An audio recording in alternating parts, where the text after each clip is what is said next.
Bismillahirrahmanirrahim. Assalamualaikum warahmatullahi wabarakatuh. Saya Faris Abtarya Satya, seorang mahasiswa semester 6 jurusan Perbankan Syariah di UIN Sultan Maulana Hasanuddin Banten, NIM 1914200043, akan membuat video ini bertujuan untuk memenuhi tugas dari mata kuliah arbitrase syariah yang diampu atau diajar oleh Bapak Dr. Haji Saiful Bahri SAG MM CHCM untuk menjelaskan tentang jenis-jenis arbitrase. Dalam pembahasan jenis-jenis arbitrase, kita mulai dari tujuan umum adanya arbitrase.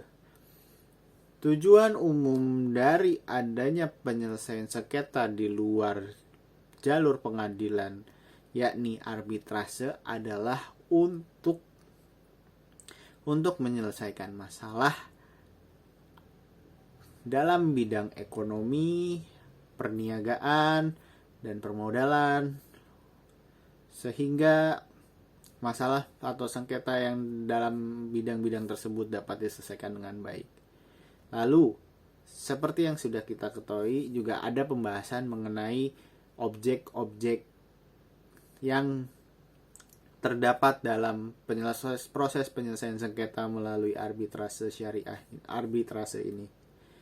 Objek-objeknya yaitu adalah perniagaan, tentang modal dan pasar, dan komoditi. Jadi, jika terdapat permasalahan dalam bidang-bidang tersebut, maka proses penyelesaian sengketa melalui arbitrase ini dapat dipilih. Dan objek untuk pihak yang menyelesaikan masalah itu telah berdiri, yaitu namanya BANI, singkatan dari Badan Arbitrase Nasional Indonesia. Jadi itu adalah salah satu lembaga yang memiliki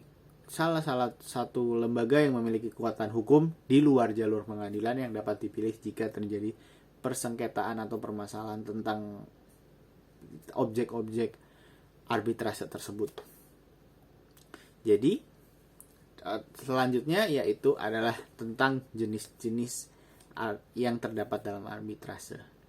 Karena seperti yang sudah kita ketahui, penyelesaian sengketa melalui arbitrase ini berfokus ke perniagaan, komoditi, dan perdagangan jual beli. Maka ada 4 jenis tentang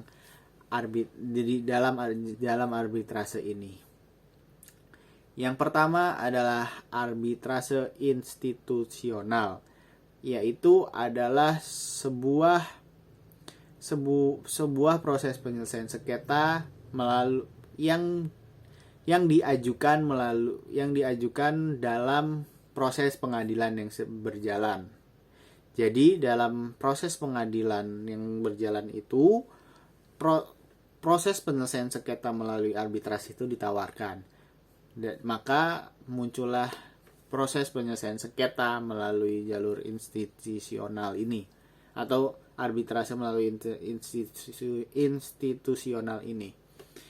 Yang kedua adalah jenis penyelesaian sengketa arbitrase melalui Badan Arbitrase Nasional Indonesia. Jenis arbitrase ini adalah jenis penyelesaian sengketa melalui Badan Arbitrase Nasional Indonesia. Jadi pihak yang bersengketa atau berselisih bisa mendatangi kantor atau tempat Badan Arbitrase Nasional ini untuk melaporkan persengketaannya atau permasalahannya, sehingga Badan Arbitrase Nasional ini bisa ikut membantu untuk menyelesaikannya.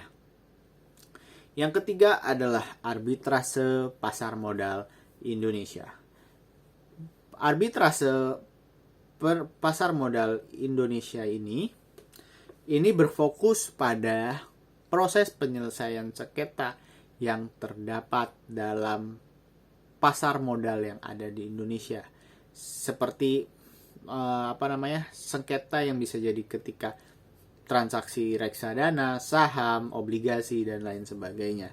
Sehingga pihak-pihak yang terdapat sengketa dalam pasar modalnya bisa diselesaikan dalam arbitrase pasar modal Indonesia ini. Jenis yang terakhir yaitu adalah arbitrase komoditi berjangka Indonesia.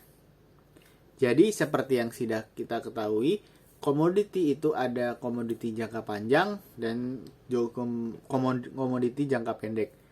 Nah, jika misalnya kita jadi pihak-pihak yang terjadi permasalahan dalam urusan komoditi berjangka ini, maka bisa melaporkan kasus-kasus wan prestasi atau persengketaan ini ke Badan Komoditi Berjangka Indonesia atau Arbitrase Komoditi Berjangka Indonesia untuk dicari solusinya atau untuk membantu menyelesaikan masalah tersebut. Mungkin cukup sekian pemaparan materi tentang jenis-jenis arbitrase di Indonesia. Kurang lebihnya mohon maaf. Wabillahi taufiq wal hidayah. Wassalamualaikum warahmatullahi wabarakatuh.